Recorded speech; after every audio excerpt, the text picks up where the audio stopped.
এখন এই যুগে এসে যদি আহলে বাইতের মুহাব্বতের নাম দিয়ে কেউ নিজের পিঠে নিজে আঘাত করে রক্ত ঝরায়, তাহলে রক্ত ঝরানোটা তো ইয়াজিদের সুন্নাহ, আর অশ্রু ঝরানোটা মুস্তাফার সুন্নাহ। এখন আমরা কোনটা নিব? আহলে বাইতের ভালোবাসা অশ্রু বিসর্জন দেওয়া, চোখের পানি ঝরানো, এটা হাদিসে রসুল দ্বারা সাহাবিত হচ্ছে, রসুল পাকের সুন্নাহ, ভালোবাসার বহিঃপ্রকাশ। বরঞ্চ এই মুআদ্দাত রসুল পাক সাল্লাল্লাহু আলাইহি ওয়াসাল্লাম নিজে শিখিয়ে দিয়ে গেছেন যে ভালোবেসে প্রকাশ করে দাও চোখের পানি দিয়ে। তিনি রক্ত দিয়ে প্রকাশ করাটা শিখাননি। তো এখন কেউ অতিরিক্ত ভালোবাসতে গিয়ে অনেক সময় রক্ত ঝরিয়ে ফেলছে, আবার অনেক সময় অতিরিক্ত ভালোবাসা দেখাতে গিয়ে সাহাবীদের গালমন্দ করছে। আমার খুব অবাক লাগে। আমি কিছু তথ্য এখানে অ্যাড করতে চাই যে আহলে বাইতের ভালোবাসা প্রমাণ করতে গিয়ে সাহাবায়ে কেরামকে গালমন্দ করা হচ্ছে, সাহাবায়ে কেরামকে আহলে বাইতের বিপরীতে দাঁড় করানো হচ্ছে।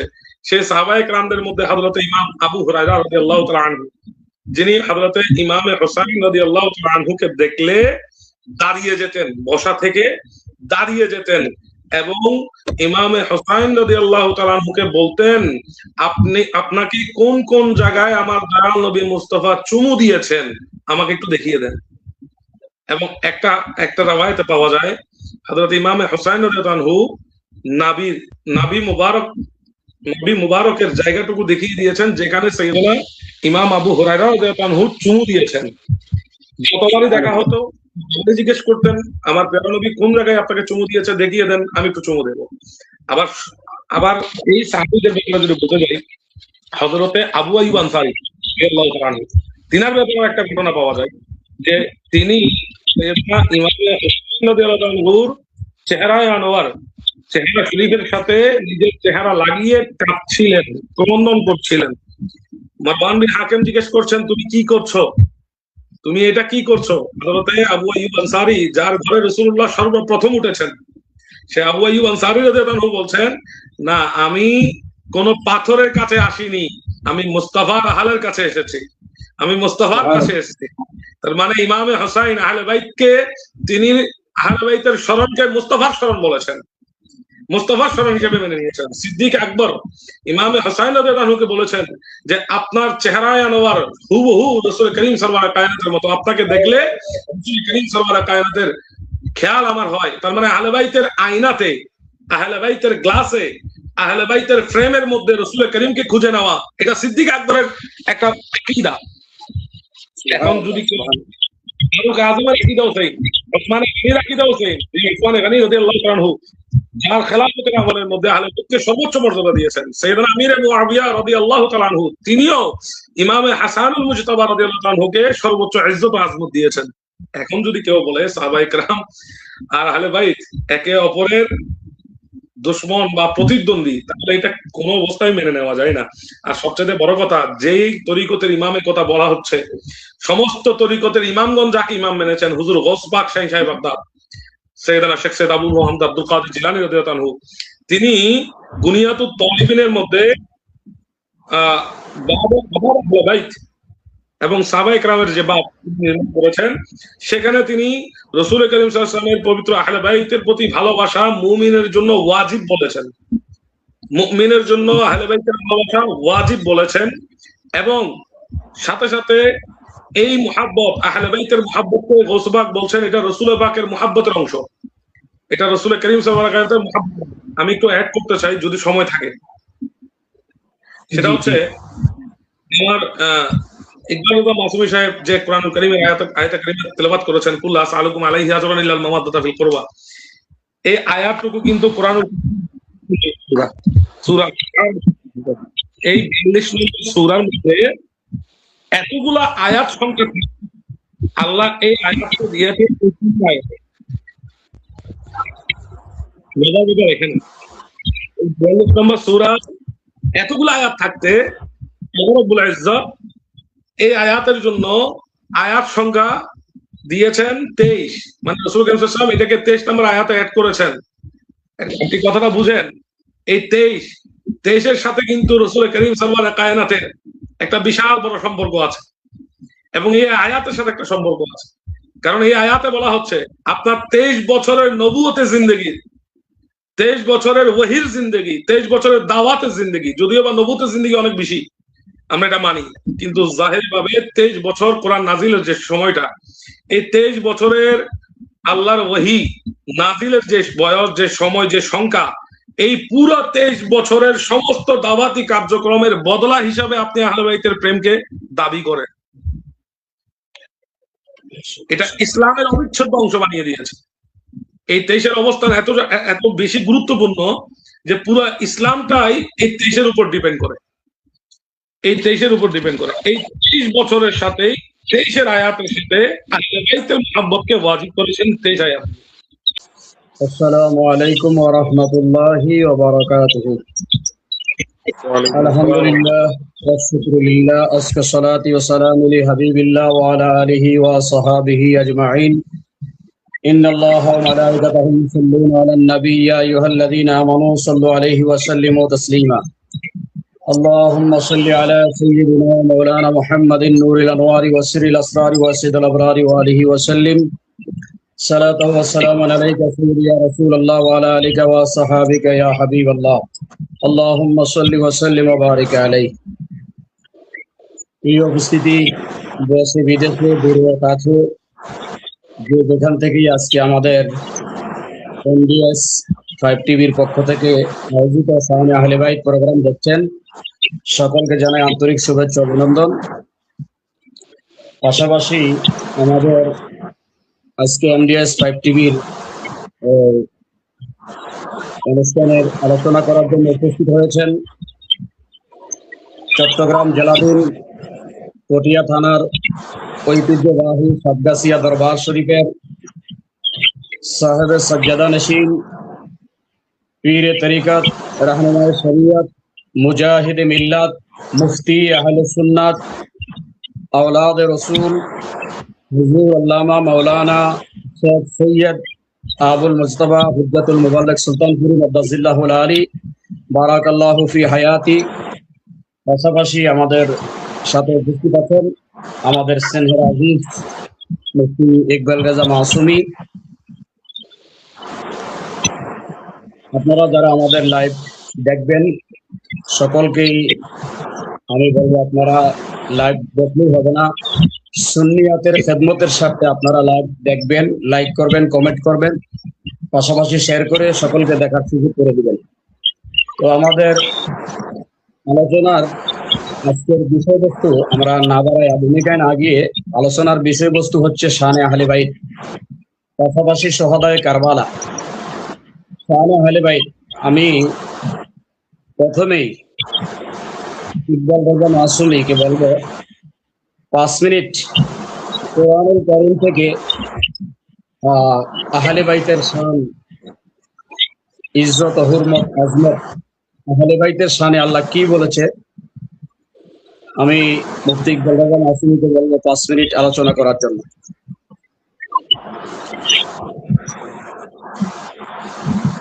আসসালামু আলাইকুম ওয়া রাহমাতুল্লাহি ওয়া বারাকাতুহু। আলহামদুলিল্লাহিল হান্নানিল মান্নান ওয়াস সালাতু ওয়াস সালামু আলা হাবিবির রহমান ওয়া আলা আলিহি ওয়া আসহাবিহি আজমাইন।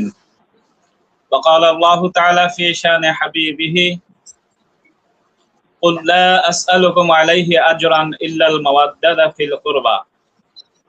সাদাকাল্লাহুল আযীম ওয়া সাদাকা রাসূলুহুন নবিয়্যুল হাবিবুল কারীম। এমডিএস 5 টিভি কর্তৃক আয়োজিত আজকের এই প্রোগ্রাম শানে আহলে বাইত আলোচনা অনুষ্ঠানে আজকে আমাদের সাথে যুক্ত আছেন সম্মানিত উপস্থাপক মহোদয়, ঐতিহ্যবাহী মাসুমিয়া দরবার শরীফের সাজ্জাদা নশীন পীর মুর্শিদ, রাহনুমায়ে শরিয়ত ও তরিকত আল্লামা শেখ মুফতি সৈয়দ মুখতার রাজা মাসুমি সুলতানপুরি হুজুর কেবলা, এবং আরো আছেন ঐতিহ্যবাহী চট্টগ্রাম সাতগাছিয়া দরবার শরীফের সম্মানিত শাহজাদা সৈয়দ হুজ্জাতুল মুবাল্লিগ সুলতানপুরি হুজুর কেবলা আমাদের সাথে উপস্থিত আছেন। আমি মহান আল্লাহ রাব্বুল আলামিনের দরবারে সর্বপ্রথম শুকরিয়া আদায় করতেছি এই কারণে যে আল্লাহ রাব্বুল আলামিন আজকে আমাকে সুলতানপুরি খানদানের মহান 2 উজ্জ্বল নক্ষত্র আমাদের সাথে আজকে যুক্ত আছেন। আমরা পেয়ে ধন্য এবং আনন্দিত, একেবারে যেন মাজমাউল বাহরাইন, 2টি রত্ন, আমরা 2 সমুদ্রকে আজকে একসাথে পেয়েছি। এজন্য আমরা আল্লাহ পাকের দরবারে আবারও শুকরিয়া আদায় করে বলতেছি আলহামদুলিল্লাহ। সাথে সাথে অসংখ্য অগণিত দরুদ ও সালাম উম্মতের কান্ডারি নবী রাহমাতুল আলামিন এবং তার আহলে বাইত পাক পাঞ্জাতনের কদম মোবারকে। তো সম্মানিত দর্শক ও শ্রোতা, আমি আপনাদের খেদমতে পবিত্র কোরআনুল কারীমের সূরাতুশ শুআরার 23 নম্বর আয়াতে আল্লাহ পাক যে কথাটুকু উল্লেখ করেছেন সেটা আমি আপনাদের খেদমতে তেলাওয়াত করেছি। সেখানে আল্লাহ তাআলা বলতেছেন যে কুল্লা আসআলুকুম আলাইহি আজরান ইল্লাল মাওয়াদ্দাতা ফিল কুরবা। আল্লাহ রাব্বুল আলামিন আমার নবীজিকে বলতেছেন, হে হাবিব, আপনি বলে দেন আপনার উম্মতদেরকে, আপনি যে এত কষ্ট করে দ্বীন ও ইসলাম, ঈমান, কোরআন যাবতীয় কিছু সমস্ত নিয়ামত আল্লাহ পাকের পক্ষ থেকে আপনার উম্মতকে দিয়েছেন, দিতে গিয়ে যে কষ্ট আপনি সহ্য করেছেন, এই সব কিছুর বিনিময়ে আপনি আপনার উম্মতের কাছ থেকে কিছুই চাইবেন না, শুধু একটা মাত্র জিনিস চান, যে চাওয়াটা আমি আল্লাহরও চাওয়া, সে চাওয়াটা আপনিও চান আপনার উম্মতের কাছে, সেটা হচ্ছে ইল্লাল মাওয়াদ্দাতা ফিল কুরবা, আপনার নিকট আত্মীয়ের মহাব্বত, মাওয়াদ্দাত। এখানে নিকট আত্মীয় বলতে কাদেরকে বোঝানো হয়েছে? এখানে মুফাসসিরিনে কেরাম সকলে একমত। আল্লাহ রাসূলের সাহাবায়ে কেরাম থেকে রওয়ায়াত এনেছেন যে এখানে নিকট আত্মীয় বলতে শেরখুদা মাওলা আলী, মা ফাতেমা এবং ইমামে হাসান, ইমাম হুসাইন আলাইহিমুস সালাম, ওনাদেরকে নিকট আত্মীয় বলতে বোঝানো হয়েছে। তাহলে বোঝা যায় আল্লাহ রাসূল সাল্লাল্লাহু আলাইহি সাল্লামের আহলে বাইত, ওনাদেরকে আল্লাহ পাক মুআদ্দাত করতে বলতেছেন। মুআদ্দাতের লেভেলটা মুহাব্বতের চেয়ে উপরে। মুহাব্বতের যেমন বিকল্প আছে, তেমন কিন্তু মুআদ্দাতের ক্ষেত্রে বিকল্প নাই। তার বাস্তব প্রমাণ আমরা হাদিস শরীফ থেকেও পাই। আহলে বাইতকে মুহাব্বত করাটা, মুআদ্দাত করাটা তার বিকল্প যে নাই, তার প্রমাণ হলো হাদিস শরীফ। হাদিস শরীফের মধ্যে আল্লাহ রাসূল বলেছেন যে আহলে বাইতের মুহাব্বত হলো ঈমান। যে কলবের মধ্যে, যে দিলের মধ্যে আহলে বাইতের মুহাব্বত থাকবে না, সেই দিলে, সেই কলবের মধ্যে ঈমান প্রবেশ করতে পারে না। তো তাহলে বোঝা যায় দিলের মধ্যে, কলবের মধ্যে আহলে বাইতের মুহাব্বত না থাকলে যদি ঈমান প্রবেশ না করে, তো ঈমানের বিকল্প তো নাজাতের আর কোনো কিছুই হতে পারে না। যেহেতু ঈমানের বিকল্প আর কোনো কিছু হতে পারে না নাজাতের জন্য, আর সেই ঈমানটাও আহলে বাইতের মুহাব্বত ব্যতীত কলবে প্রবেশ করে না। এজন্য এটাকে আল্লাহ পাক মাওয়াদ্দাত বলে দিয়েছেন, মুহাব্বত নয়। আলহামদুলিল্লাহ। তাহলে ইকবাল হুজুর, আমরা আপনার আলোচনা থেকে বুঝতে পারলাম পর্যন্ত। জি ইকবাল হুজুর, তাহলে আমরা আপনার আলোচনা থেকে যতটুকু বুঝলাম, আহলে বাইতের মহব্বতের নামই হচ্ছে ঈমান। যাদের অন্তরে আহলে বাইতের মহব্বত থাকবে তাদের ঈমান আছে, আর যাদের অন্তরে আহলে বাইতের মহব্বত থাকবে না তাদের ঈমান নাই। এটাই আমরা ক্লিয়ার হলাম। আপনি যে কোরআনের আয়াত এবং হাদিস থেকে প্রমাণ করেছেন আহলে বাইতের মহব্বতের নামই ঈমান, অর্থাৎ আহলে বাইতের মহব্বত এটা ফরজ। আমরা যাব এখন আমাদের বহুদিন পরে আমি হুজুরকে মানে অনলাইনের কারণে আধুনিকতার ছোঁয়ায়, আর না হয় 1 বছর হয়তো দেখা নাই, সাক্ষাৎ নাই, 1 বছর পরে আমরা বিজ্ঞানের আধুনিকতার ছোঁয়াতে অনলাইন হলেও হুজুরকে দেখলাম। আমরা আল্লাহ দরবারে শুকরিয়া আদায় করে যে হুজুরকে আমরা পেয়েছি। আসলে হুজুর অনেক বিজি, মুহররম মাস আসলে তো আরো বেশি বিজি। আমাদেরকে সময় দিয়েছেন, এই জন্য আল্লাহ রাসূলের দরবারে, আহলে বাইতের দরবারে শুকরিয়া আদায় করি আলহামদুলিল্লাহ। হুজুর, আমরা আপনার কাছে আসতেছি, আপনি দয়া করে আমাদের দর্শক শ্রোতার উদ্দেশ্যে বলবেন যে শানে আহলে বাইত, আজমতে আহলে বাইত, সূরা আহজাবের যে 33 নম্বর আয়াত, ইন্নামা ইউরিদুল্লাহ, এই আয়াতের ব্যাখ্যা সহ এবং হাদিসে পাক থেকে, আইম্মায়ে কেরাম থেকে, আউলিয়ায়ে কেরাম থেকে বলবেন যে আহলে বাইতের মহব্বত কতটুকু আমাদের জন্য জরুরি, কতটুকু গুরুত্ব, যদি আমাদেরকে দয়া করে বলতেন, এটা দিয়ে দর্শক শ্রোতা অনেক উপকৃত হতো।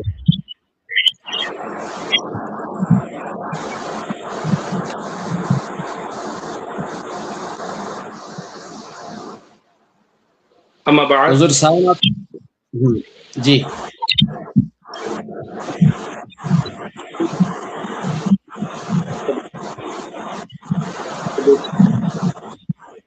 যিনি উপস্থিত আছেন, আমার অত্যন্ত মহাব্বতের প্রিয় আমার শ্রদ্ধেয় জনাব আল্লামা মুফতি সৈয়দ মুখতার রেজা মাসুমী মুদাজ্জিলুল আলী, আরো আছেন মেহদন্য মাওলানা ইকবাল রেজা মাসুমী মুদাজ্জিলুল আলী, এবং পাশাপাশি দেশ বিদেশ থেকে প্রত্যেকের খেদমতে আমি নাদায়াকের পক্ষ থেকে সালামি আসসালামু আলাইকুম ওয়া রাহমাতুল্লাহি ওয়া বারাকাতুহু। আল্লাহ রাব্বুল ইজ্জতের দরবারে অসংখ্য শুকরিয়া জ্ঞাপন করছি যে আল্লাহ রাব্বুল ইজ্জতের অপার করুণা এবং কৃপায় আজ বহুদিন পর আবার অনলাইন প্ল্যাটফর্মের মধ্যে কথা বলার জন্য সুযোগ আল্লাহ রাব্বুল ইজ্জতের পক্ষ থেকে হয়েছে। বিশেষ করে ওসিলা হিসাবে আমার বড় ভাই মাসুমী ভাই হয়েছেন। আসলে অনলাইন প্ল্যাটফর্মের মধ্যে আলোচনা করার মতো বা কথা বলার মতো অভ্যাস আমার নেই। তবুও আজকে অত্যন্ত আন্তরিকতার সহিত ধন্যবাদ জানাচ্ছি আমার শ্রদ্ধেয় মাসুমী ভাইকে এবং ইকবাল রেজা সাহেবকে, MDS 5 টিভির মাধ্যমে যে দুটার কথা বলার সুযোগ হয়েছে, তাও আবার আহলাদিসের উপর। আলহামদুলিল্লাহ। ভাইজান একটা কথা বলেছেন যে সূরা আহজাবের 33 নম্বর আয়াত তাফসীরের ব্যাপারে। আসলে আমি আয়াতের তাফসীরে যাওয়ার আগে আমি আয়াতের সংখ্যা নিয়ে কিছু কথা বলতে চাই। এখানে আমাদের কিছু রাজ ও রহস্য বোঝার কিছু বিষয় আছে। সূরা আহজাব যখন আমি জীবনের প্রথম সূরা আহজাবের তাফসীরটুকু পড়ি, কেমন যেন সূরা আহজাবের সূরা নাম্বার সূরা সংখ্যাটা নিয়ে আমার মধ্যে একটা মানে উৎসাহ উদ্দীপনা কাজ করছিল যে সংখ্যাটা কিন্তু 33। কোরআনুল কারীমের 33 নম্বর সূরা আহজাব। আমি এই 33 নম্বর সূরাটা সর্বপ্রথম দুইটা তিন শব্দ দেখে আমার মধ্যে একটা উৎসাহ উদ্দীপনা সৃষ্টি হলো। পরবর্তীতে দেখতে পেলাম এই 33টা সংখ্যায় এই সূরার 33 নম্বর আয়াতেই আল্লাহ রাব্বুল ইজ্জত আহলে বাইতের আয়াতের তাফসীর নাযিল করেছেন। এই 33 আয়াতের যে ব্যাখ্যা, ওই ব্যাখ্যা মুফাসসিরিনে কেরামগণ ওনাদের স্টাইলে, ওনাদের সংরক্ষতায়, ওনাদের সিস্টেম ওনারা দিয়েছেন। যদিও আমরা অধিকাংশ তাফসীরের মধ্যেই এই আয়াতের তাফসীরের ব্যাপারে জমহুরদের মতো আমরা একটাই মত পাই, যদিও বা কিছু কিছু মুফাসসিরিনে কেরাম এখানে আরো কয়েকজনকে সংযুক্ত করেছেন, উম্মাহাতুল মুমিনিনদেরকে সংযুক্ত করেছেন। তো আয়াতে তাফসীরের 33 সংখ্যা নিয়ে যদি আমি আমার স্থান থেকে কিছু কথা বলতে যাই, 33-এর মধ্যে কিছু রাজ ও রহস্য আমি সুফিয়ানা আঙ্গিকে দেখতে পাই। বিশেষ করে আমরা যখন আয়াতে তাফসীরের ব্যাখ্যা করতে গিয়ে যখন আমরা হাদিসে রাসূলের দিকে যাব, হাদিসে রাসূলের দিকে যখন যাই, দেখতে পাই জামিয়া তিরমিজির মধ্যে হাদিস নম্বর 3768 এবং সুনান ইবনে মাজার মধ্যে হাদিস নম্বর 118, যেখানে রাসূল করিম সাল্লাল্লাহু আলাইহি ওয়া আলিহি ওয়াসাল্লাম মশহুর একটি হাদিস বর্ণনা করেছেন, আল হাসানু ওয়াল হুসাইনু সাইয়্যিদা শাবাবি আহলিল জান্নাহ। হাসান এবং হুসাইন হচ্ছে জান্নাতের সর্দারদের মধ্যে অন্যতম। তেনারা দুইজনই হচ্ছে জান্নাতের সর্দার। এখন এই বিষয়ে জান্নাতের যে সর্দারিয়তের বিষয়টা এসেছে, এ আহলে বাইতের দুই অন্যতম সদস্য ইমামে হাসান এবং ইমামে হুসাইন রিদওয়ানুল্লাহি তাআলা আলাইহিম আজমাইন, যাদের ব্যাপারে কুরআনুল কারীমের মধ্যে হাদিসে রাসূলের মধ্যে আল্লাহর প্রিয় রাসূল সাল্লাল্লাহু আলাইহি ওয়াসাল্লাম বলছেন যে এরা দুইজনই হচ্ছে জান্নাতের সর্দার। এখন ব্যাপার হচ্ছে, এই জান্নাতে সর্দারগণ জান্নাতে যখন প্রবেশ করবেন উম্মতে মুসলিমাকে নিয়ে, উম্মতে মুহাম্মাদীকে নিয়ে, আশিকে আহলে বাইতকে নিয়ে, যেহেতু জান্নাতি হবেন। রাসূল পাকের আরেকটি হাদিস মশহুর আছে, আমি আমার ভাইজানকে ইয়াদ করে দিতে চাই যে প্যারা রাসূল সাল্লাল্লাহু আলাইহি ওয়া আলিহি ওয়াসাল্লাম তিনি রসিকতার ছলে সাহাবীকে বলেছেন যে কোন বয়স্ক সাহাবী জান্নাতে প্রবেশ করবে না, কোন বয়স্ক সাহাবী জান্নাতে প্রবেশ করবে না।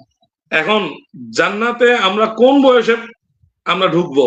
জান্নাতে যখন যাবে তখন জান্নাতীদের বয়স কত হবে, সে পুরুষ হোক বা নারী হোক? এই বিষয়ে জামে তিরমিজির মধ্যে হাদিস নম্বর 2545 আমরা পাই। 2545 নম্বর হাদিস জামে তিরমিজির মধ্যে বলা হচ্ছে জান্নাতে যারা প্রবেশ করবে জান্নাতীদের বয়স হবে 33 বছর, সে পুরুষ হোক আর নারী হোক, তাদের বয়স সংখ্যা হবে 33। আর সেই 33 নম্বর সূরার 33 নম্বর আয়াতেই আল্লাহ পাক রব্বুল ইজ্জত এই জান্নাতের সর্দারদের তাথহীরের ব্যাপারে, পুত পবিত্রতার ব্যাপারে আল্লাহ রাব্বুল ইজ্জত সমস্ত বান্দাদেরকে এলান করেছেন। এটা হচ্ছে সূরা আযাবের আয়াত সংখ্যা নিয়ে আমার একটি গবেষণা। তাহলে বুঝতে পেলাম, একত জান্নাতের মধ্যে কোনো নাপাকি থাকার সুযোগ নেই, জান্নাতের মধ্যে নাপাক হওয়ার সুযোগ নেই।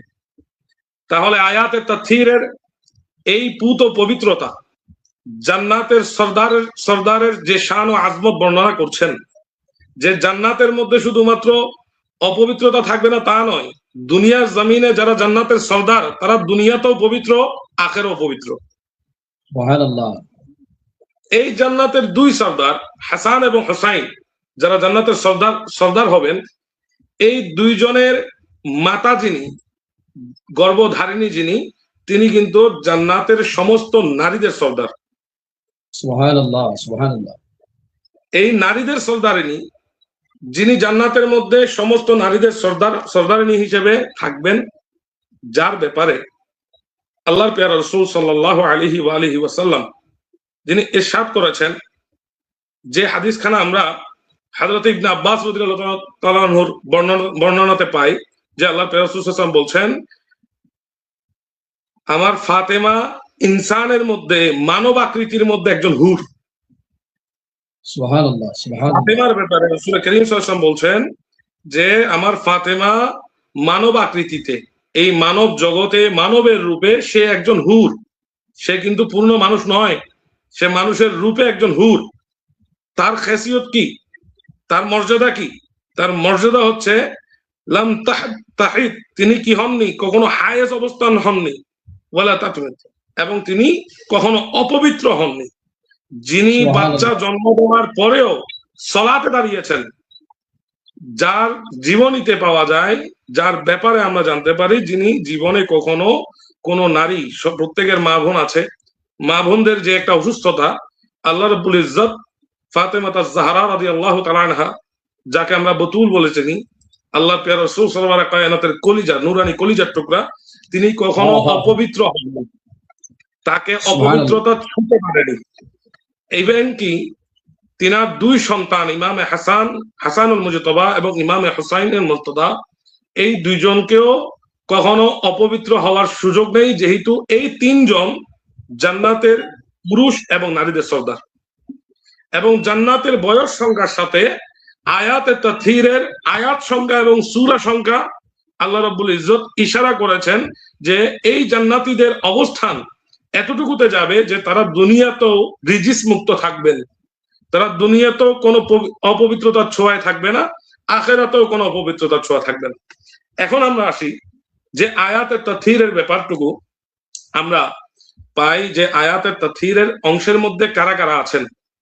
আয়াতের তাথহীরের মধ্যে কারা কারা আছেন এটা যদি আমরা আলোচনা করতে যাই, মুফাসসিরিন ইকরাম বিশেষ করে এই আয়াতের তাফসীরের মধ্যে যে হাদিসটুকু বারবার বিভিন্ন মুফাসসিরিন ইকরাম নিয়ে এসেছেন, অধিকাংশ মুফাসসিরিন ইকরাম একই হাদিসকে এনেছেন, যে রাসূল করিম সাল্লাল্লাহু আলাইহি ওয়াসাল্লাম যে চাদর শরীফের মধ্যে যে চারজনকে আশ্রয় প্রতি করেছেন, তার মধ্যে হযরতে আলী ইবনে আবি তালিব কাররামাল্লাহু ওয়াজহুল করিম এবং ফাতেমা আয-জাহরা রাদিয়াল্লাহু তাআলা আনহা, এদিকে ইমামে হাসানুল মুজতবা, এদিকে ইমামে হুসাইনুল মুর্তদা রিদওয়ানুল্লাহি তাআলা আলাইহিম আজমাইন, এবং রাসূল করিম সাল্লাল্লাহু আলাইহি ওয়াসাল্লাম নিজেও সেই চাদর আবৃত অবস্থায় ছিলেন। এখানে বারবার এই চারজনের কথা আসে। আবার কিছু কিছু মুফাসসিরিন ইকরাম যেখানে উম্মাহাতুল মুমিনিন তথা আজওয়াজুল মুতাহহারা রিদওয়ানুল্লাহি তাআলা আলাইহিম আজমাইনদেরকেও এই আয়াতের তাফসীরের অংশ করেছেন। এখন বিষয়টা হচ্ছে, মুফাসসিরিন ইকরামের তাফসীর বোঝার আগে কোরআনুল কারীমের আয়াতের তেলাওয়াতটুকু যদি আমরা করি, এটার তাফসীরটুকু আমাদের সামনে সুস্পষ্ট হয়ে যাবে। এখানে আর আমাদের কে অ্যাড হবেন কে অ্যাড হবেন না এই বিষয়ে আলোচনা করার মতো আর প্রশ্নই আসবে না। যেমন এই আয়াতে কারিমা শুরু হচ্ছে, এখানে বুয়ুতিকুন্না একটা শব্দ এসেছে আয়াতের প্রারম্ভিকতায়, যে ওয়াকারনা ফি বুয়ুতিকুন্না, তোমাদের বাইতের কথা বলা হয়েছে, এই ঘরের কথা বলা হয়েছে, এবং এখানে যাকাত আদায়ের কথা বলা হয়েছে, এবং এখানে সলাতের কথা বলা হয়েছে। এই কথাগুলো আলোচনার মাধ্যমে এখানে বুয়ুতি কুন্না শব্দ ব্যবহার করে রাসূল করিম সাল্লাল্লাহু আলাইহি ওয়া সাল্লামের পুরো ঘরটাকেই আয়াতের তাফসীরের আয়াতে নিয়ে চলে এসেছেন। এই জন্য অধিকাংশ আহলে সুন্নাত ওয়াল জামাতের অনুসারীগণ, বিশেষ করে আমরা যারা আহলে তাসাউফ আছি, আমরা একটা বিষয়কে জোর গলায় বলি, সেটা হচ্ছে রাসূল করিম সাল্লাল্লাহু আলাইহি ওয়া সাল্লাম নিজে, এবং এক কথায় পাক পাঞ্জাতান আমরা বলতে পারি, শুধুমাত্র পাক পাঞ্জাতান নয়, শুধুমাত্র উম্মাহাতুল মুমিনিনগণ নয়, এই আয়াতের তাফসীরের আওতার মধ্যে আমার রাসূল করিম সাল্লাল্লাহু আলাইহি ওয়াসাল্লামের পবিত্র হুজরায়ে আনওয়ার সহ তিনার পবিত্র নূরানী কদম শরীফ যে যে স্থানে পড়েছে প্রত্যেকটা জায়গাও আয়াতের তাফসীরের অন্তর্ভুক্ত। সুবহানাল্লাহ, সুবহানাল্লাহ। এটা এই কারণে বললাম, যেহেতু রাসূল করিম সাল্লাল্লাহু আলাইহি ওয়াসাল্লামের মশহুর সে হাদিস, আমি আর আলোচনা দীর্ঘ হয়ে যাবে বিদায় আমি একটু মুখতাসার করার চেষ্টা করছি। আমি শুধু ইয়াদ করে দিতে চাই, আমরা প্রত্যেকেই জানি যারা সোনার মদিনায় আমরা যাই, রওজায়ে রাসূলের মধ্যে যারা আমরা হাজরি দিতে যাই, আমাদের একটা আকাঙ্ক্ষা থাকে, সেটা কি আমরা রাসূল পাকের সেই নির্ধারিত জায়গা রিয়াজুল জান্নার মধ্যে গিয়ে আমরা জিয়ারত করব বা 2 রাকাত নামাজ পড়ব। এই রিয়াজুল জান্নার যে হাদিস, সেই হাদিসের মধ্যে রাসূল করিম সাল্লাল্লাহু আলাইহি ওয়াসাল্লাম বলেছেন, আমার ঘর থেকে মিম্বর পর্যন্ত এই জায়গায় রাসূল পাকের পদার্পণ ছিলেন। রাসূল পাক সাল্লাল্লাহু আলাইহি ওয়াসাল্লাম এই জায়গা ব্যবহার করেছেন, রাসূল করিম সাল্লাল্লাহু আলাইহি ওয়াসাল্লাম এই জায়গায় আসা যাওয়া করেছেন এবং এই জায়গায় আরাম ফরমিয়েছেন। রাসূল করিম সাল্লাল্লাহু আলাইহি ওয়াসাল্লাম বলছেন, আমার ঘর থেকে সে মিম্বর পর্যন্ত রাউযাতুম মির রিয়াজিল জান্নাহ, এটা জান্নাতের অংশ। যদি জান্নাতের অংশ হয়, জান্নাত তো কখনো অপবিত্র হতে পারে না। সুবহানাল্লাহ, জান্নাতে কোনো অপবিত্রতা থাকতে পারে না। তাহলে আমরা বুঝে নিলাম, জান্নাতের সর্দার যেমন অপবিত্র নয়, জান্নাতের সর্দারিনী যেমন অপবিত্র নয়, যিনি রাসূল করিম সরওয়ারে কায়নাতের জবানে জান্নাতের সর্দার এবং সর্দারিনী হয়েছেন, সেই রাসূল করিম সাল্লাল্লাহু আলাইহি ওয়াসাল্লামের ব্যবহৃত সেই এলাকা, সেই হুজরা, সেই মিম্বর, সেটাও কিন্তু অপবিত্র হওয়ার সুযোগ নেই, সেটাও জান্নাতের একটা অংশ। এখানে আরেকটা মজার ব্যাপার হচ্ছে, এই আয়াতের তাফসীরের ব্যাখ্যা করতে গেলে আমরা তাসাউফের আঙ্গিকে এটাকে ব্যাখ্যা করতে যাই, তাহলে আমরা দেখতে পাই ওই যে কথাটা বলেছিলাম রাউযাতুম মির রিয়াজিল জান্নাহ, যে রিয়াজুল জান্নাহর কথা বলা হয়েছে, রাসূলের পাকের সেই বাইত থেকে, সেই ঘর থেকে মিম্বর পর্যন্ত এই জায়গাকে যে রিয়াজুল জান্নাহ বলা হলো, সেই ঘর এবং মিম্বরের মধ্যবর্তী জায়গায় কিন্তু ফাতেমা জাহরার ঘরও ছিল। সেই হিসাবে আহলে বাইতের শুধু সদস্যগণ নয়, আহলে বাইত রিদওয়ানুল্লাহি তাআলা আলাইহিম আজমাইনগণের অবস্থানের জায়গাটুকুকেও আল্লাহ পুত পবিত্র করে দিয়েছেন। যেহেতু এখানে একটা কথা না বললেই নয়, এখানে ওয়ায়ুতাহহিরাকুম তাতহীরা, এখানে তাসদীক করেছেন, এটাকে একদম গুরুত্ব সহকারে বলেছেন পবিত্রতার কথা। এই গুরুত্বটা কেন দিয়েছেন?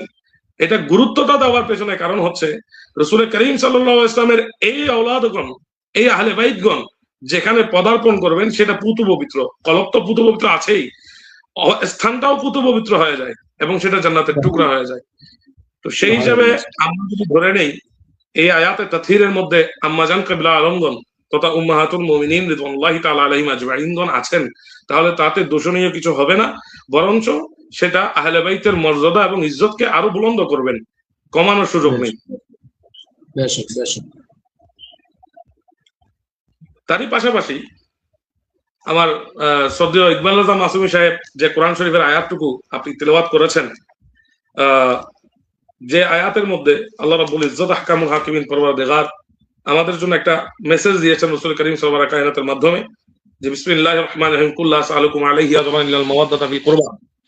এই আয়াতের সংখ্যাটুকু যদি আমরা দেখি, এই আয়াতের অনুবাদে বলা হচ্ছে প্রথমে রাসূল করিম সাল্লাল্লাহু আলাইহি ওয়াসাল্লামকে, ইয়া রাসূলুল্লাহ, আপনার জীবনে যা দাওয়া দিয়েছেন, যা আমার পক্ষ থেকে নেয়ামত তাদের পর্যন্ত পৌঁছিয়েছেন, তাদের জন্য যা কিছু করেছেন, বদলা কিছু নয়, শুধু আপনি নবীর আহলে বাইতের মর্যাদা, ভালোবাসাটুকুকে আপনি, মুআদ্দাতটুকুকে আপনি তাদের কাছে দাবি করেন।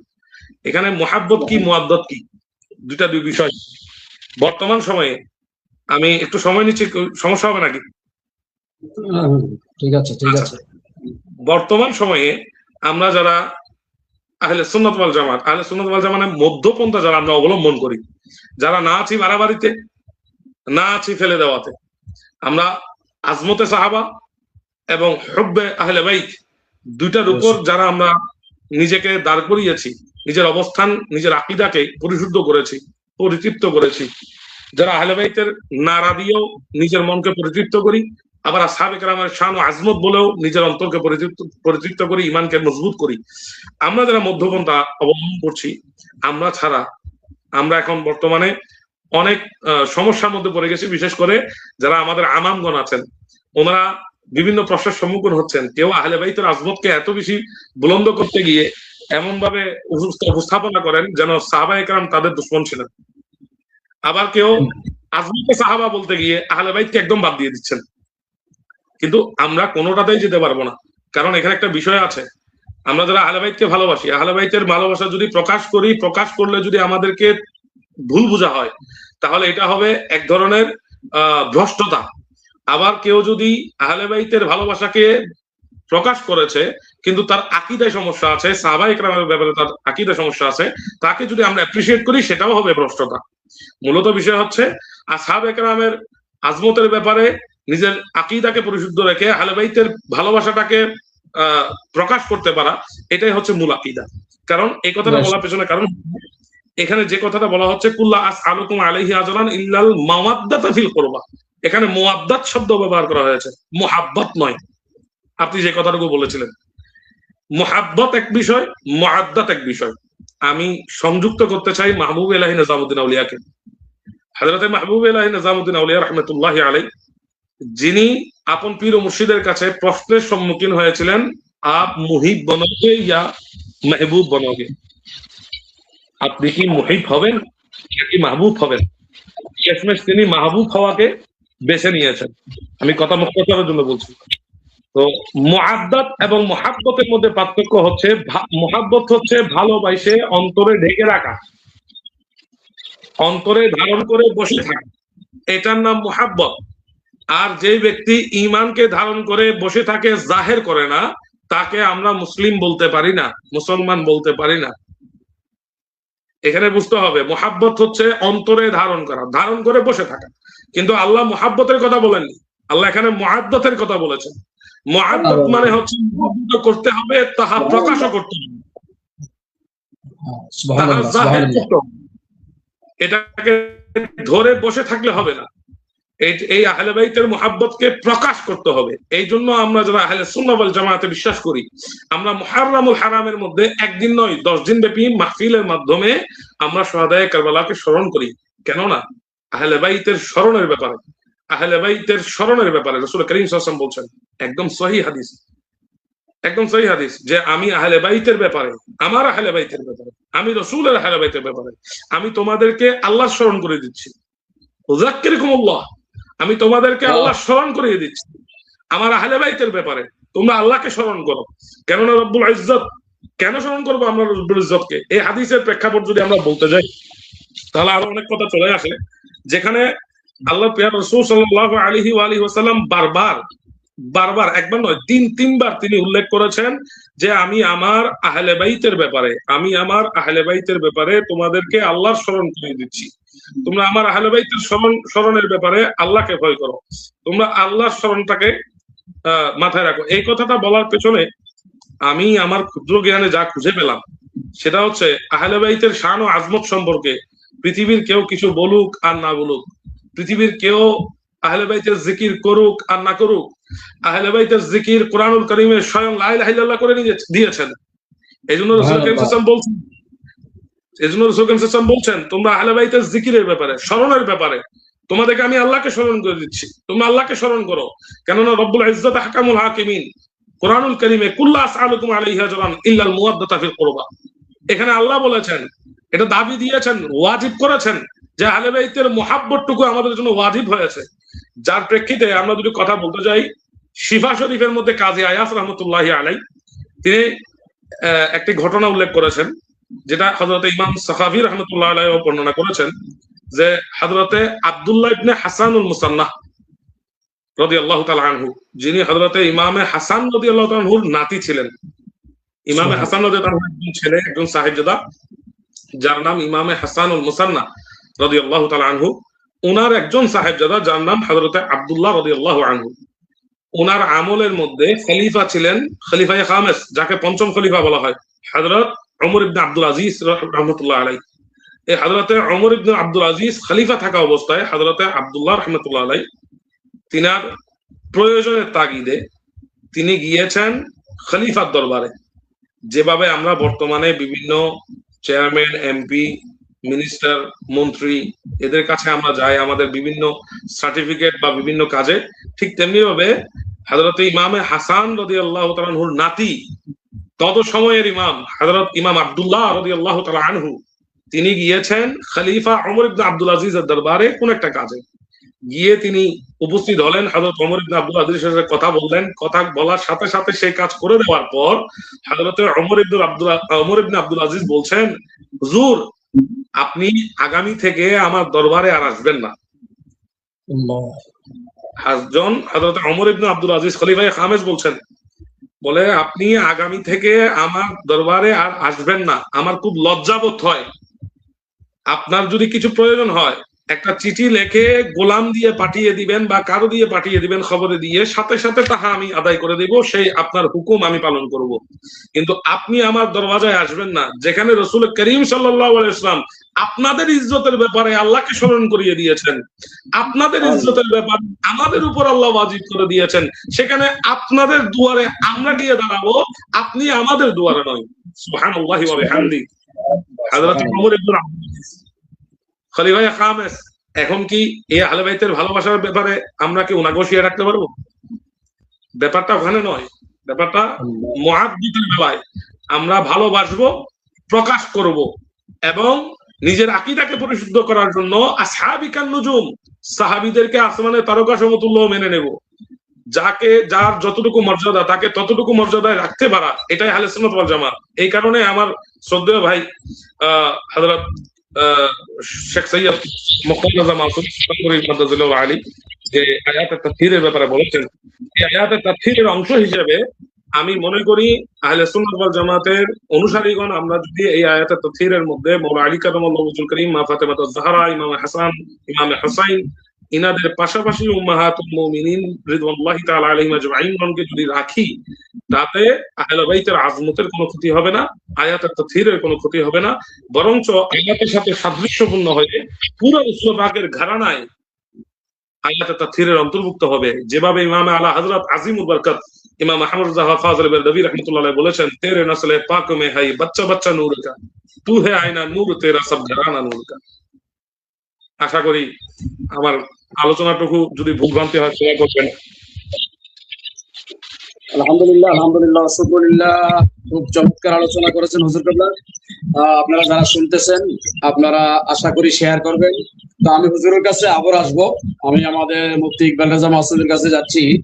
ইকবাল রেজা মাসুদ, আপনি বলবেন আমাদের হুজুর কেবলা এতক্ষণ আয়াতে তাতহীরের অর্থাৎ আহলে বাইতের পবিত্রতা এবং এই আয়াতের মেজদাকে আহলে বাইত অর্থাৎ সাইয়্যিদা ফাতেমাতুজ জাহরা, মাওলা আলী, ইমামে হাসনাইন কারিমাইন এবং উম্মাহাতুল মুমিনিন অন্তর্ভুক্ত রয়েছেন।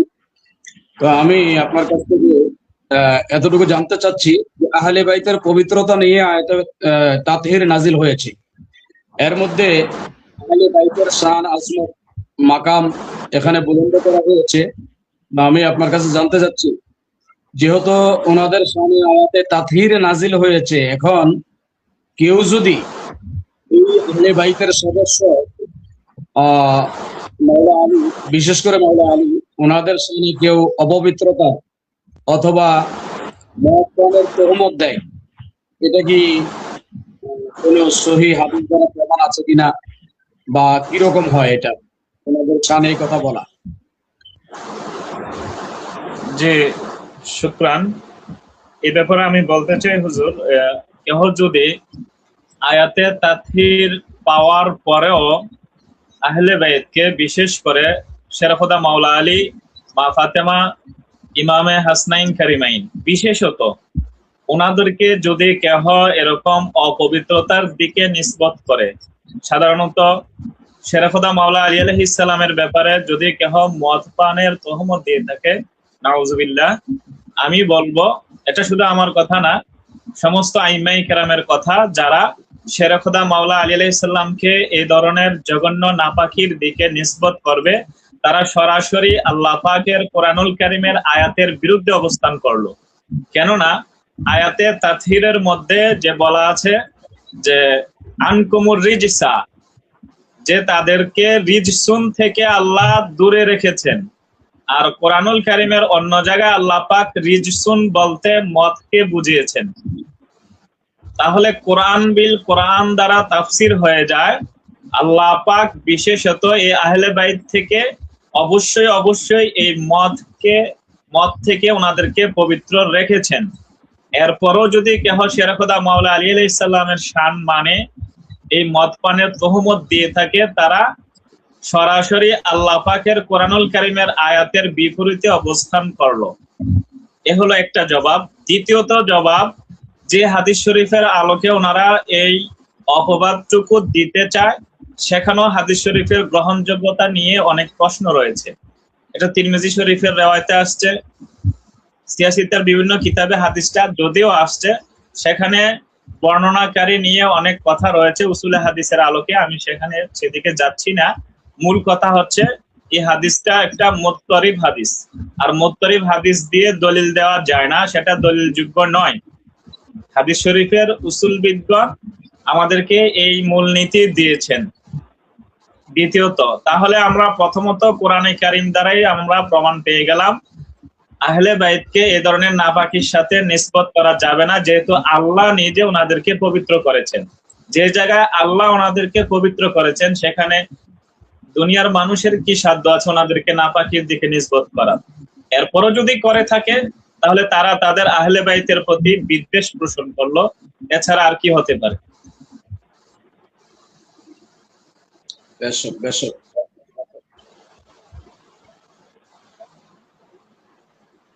তাহলে যারা আহলে বাইতের শান আলোচনা করতে গিয়ে এই তহমত দেয়, তাদের তহমত কোরআন সুন্নাহ অনুযায়ী বর্জিত, এটাই আমরা জানতে পারলাম। আমি বলবো যে শানে আহলে বাইতের আলোচনা আমাদের সময় বেশ কাছাকাছি হয়ে গেছে, আমরা 1 ঘন্টা আলোচনা করব। তো এর মধ্যে যে আহলে বাইতের রাসূল সাল্লাল্লাহু আলাইহি ওয়া আলিহি ওয়াসাল্লাম, সৈয়দা ফাতেমা, শেরেখুদা মাওলা আলী, ইমামে হাসনাইন কারিমাইন, ওনাদের যে শান, ইজ্জত, আজমত, আপনাদের দুইজনের আলোচনা থেকে আমরা বুঝতে পারলাম যে আহলে বাইতের মহব্বত ছাড়া আমাদের কোনো গতি নাই। যেমন ইমামে শাফি রহমাতুল্লাহ আলাই দেওয়ানে শাফির মধ্যে বলেছেন যে হে আহলে বাইতের রাসূল, আপনাদের ভালোবাসা আল্লাহ কোরআন নাজিলের মাধ্যমে আমাদের উপরে ফরজ করেছেন। কোরআন নাজিলের মাধ্যমে আমাদের উপরে ফরজ করে দিয়েছেন আপনাদের মহব্বত, মুআদ্দাত। হে আহলে বাইত রাসূল, নামাজের মধ্যে যদি কেউ আপনাদেরকে সালাম না দেয়, আপনাদের উপরে কেউ যদি নামাজে সালাম না দেয়, তাহলে তার নামাজই হবে না। তাহলে আমরা বুঝতে পারলাম যে আমাদের নামাজ, রোজা, হজ, যাকাত, দাড়ি, টুপি, জুব্বা, পাগড়ি যা কিছু আছে সব কিছুর ঊর্ধ্বেই হচ্ছে আহলে বাইত রাসূল, কেননা তিনারা রাসূলুল্লাহর আওলাদ। এই আওলাদে পাকদের শান, আজমত, মাকাম, এটা প্রত্যেকটা ইমানদারের উচিত মনে প্রাণে গ্রহণ করা এবং মনে প্রাণে বিশ্বাস করা, মনে প্রাণে মেনে নেওয়া। এই আহলে বাইতের রাসূলের সাদকায় আল্লাহ পাক আমাদেরকে নাজাত দিবেন। আমি আবারও যাচ্ছি হুজুর কেবলার কাছে। হুজুর কেবলা, আমাদেরকে আরেকটু খোলাসা করে বলবেন, এতক্ষণ তাফসীরের যে ব্যাখ্যা দিয়েছেন চমৎকার সুন্দর করে, আহলে বাইতের শান, আজমত, মাকাম বলে শেষ করা যাবে না। আহলে বাইতকে ভালোবাসতে গিয়ে আমরা জানি অনেকেই অতিরঞ্জিত করে। কেউ আহলে বাইতকে ভালোবাসতে গিয়ে, যেটা আপনি ক্লিয়ার করেছেন, ইতিমধ্যে আরেকটু ক্লিয়ার হওয়া দরকার। আহলে বাইতকে ভালোবাসতে গিয়ে, মহব্বতে আহলে বাইত রাখতে গিয়ে সাহাবায়ে কেরামের দুশমনি করতে হবে, এবং সাহাবায়ে কেরামকে ভালোবাসতে গিয়ে আহলে বাইতকে ছেড়ে দিতে হবে। এটা কোন উসুল থেকে যারা করেন, এটা কোন উসুল থেকে তারা বলেন? আর আমাদের সুফিয়ানে কেরাম, আইম্মায়ে কেরাম, মাযহাবের ইমামগণ, তরিকতের ইমামগণ এই ব্যাপারে কি বলেছেন? আমরা তো এতক্ষণ কোরআন সুন্নাহ থেকে শুনলাম তরিকতের ইমাম, মাযহাবের ইমাম, আমাদের বাংলাদেশে যারা আহলে সুন্নাহ ওয়াল জামাতের আকাবির আছেন, পূর্বে যারা ছিলেন তারা কি বলেছেন একটু যদি খোলাসা করে বলতেন। ধন্যবাদ আপনাকে, অসংখ্য ধন্যবাদ। আসলে আপনার ইলমের সামনে আমাদের আলোচনাটুকু মানে জাহাজের সামনে যেন ডিঙ্গি নৌকার মতো। তো যাই হোক, আপনি যেহেতু বলেছেন, আপনারই দেওয়া তথ্য থেকে ইনশাআল্লাহ তাআলা এই আলোচনাটুকু করার চেষ্টা করব। বিশেষ করে আইম্মায়ে তরিকত সম্পর্কে যদি আমরা বলতে যাই, আইম্মায়ে তরিকত যতজন আছেন, বিশেষ করে যেমন ইমাম বাহাউদ্দিন নকশবন্দি রহমতুল্লাহ আলাইহি, ওনার পুরো জিন্দেগিতে উনি একটা মন্তব্য করেছেন, মারাত্মক একটি মন্তব্য। সেটা হচ্ছে হুজুর গৌস পাক শাহী সাহেব বাগদাদ সম্পর্কে। তিনি একজন তরিকতের ইমাম হয়ে হুজুর গৌস পাক শাহী সাহেব বাগদাদ সম্পর্কে তিনি বলছেন, বাদশাহে হর দো আলম শাহে আব্দুল কাদের আস্ত, সরওয়ারে আওলাদ শাহে আব্দুল কাদের আস্ত, আফতাব ও মেহতাব ও আরশ কুরসি ও কলম নূরে চশমে নূরে আজম শাহে আব্দুল কাদের আস্ত। হযরত মুজাদ্দিদ আরেকজন ইমামে তরিকতের ইমাম, তিনি বলছেন, আমার মুজাদ্দিদিয়তের জুব্বাখানা হুজুর গৌস পাক শাহী সাহেব বাগদাদ আমাকে দিয়েছেন। হুজুর গরিব নওয়াজ আরেকজন চিশতিয়া তরিকার ইমাম, তিনি বলছেন, না ইয়া গৌস আজম ওয়া কুল্লু ওয়ালিয়্যিন আলা কদমি ওয়া ইন্নী, আপনি বলছেন সমস্ত ওলিদের কাঁধের উপর আপনার কদম, আমি তা মেনে নিতে পারছি না, বরঞ্চ আমি গরিব নওয়াজ আপনার কদমটুকু আমার চোখে আর মাথায় নিয়েছি। এখন ব্যাপার হচ্ছে, সমস্ত আইম্মায়ে তরিকত হুজুর গৌস পাকের ব্যাপারে, হুজুর গৌস পাককে সমস্ত আইম্মায়ে তরিকতগণ নিজের ইমাম মনে করেছেন। কেননা হুজুর গৌস পাক শাহী সাহেব বাগদাদ তিনি একাধারে তরিকতের ইমাম, দ্বিতীয়ত তিনি হাম্বালি মাযহাবেরও একজন ইমাম। এখন ব্যাপার হচ্ছে, আমরা তো মাযহাবে হানাফি, আমরা হাম্বালিদের কথা কেন বলছি? কারণ এই আহলে বাইতের মুআদ্দাতের ব্যাপারে সমস্ত চার মাযহাব একমত হয়েছেন। তিনি ইমাম আজম হোক, তিনি ইমাম শাফিঈ হোক, ইমাম মালিক হোক, ইমাম আহমদ বিন হাম্বল হোক, চার মাযহাব একমত আহলে বাইতের মুআদ্দাতের ব্যাপারে কোনো এক্সকিউজ তিনারা মানতে রাজি নয়। কারণ এখানে আমি একটা কথা যোগ করতে চাই, জানি না কথাটুকু কতটুকু গ্রহণযোগ্য হবে।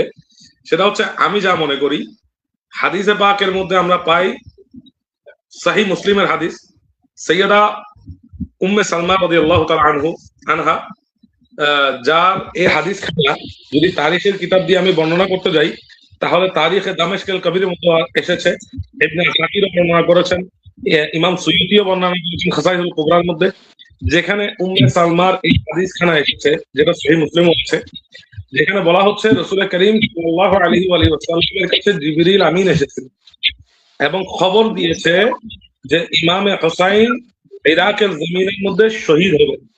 এবং কোন কোন রওয়ায়াতে এমনও হাদিস এসেছে যেখান থেকে কিছু মাটি সরওয়ারে কায়নাত আকা রাসূলুল্লাহ সাল্লাল্লাহু আলাইহি ওয়াসাল্লামের পবিত্র দাস্তে মুবারকের মধ্যে একটা চিঠি ভরে দেওয়া হয়েছিল, যেটা উম্মে সালমা রাদিয়াল্লাহু তাআলা আনহার কাছে সংরক্ষিত ছিল। এখন ব্যাপার হচ্ছে, আমি পুরো হাদিস নিয়ে আলোচনা নয়, একটা কথা বলতে চাই।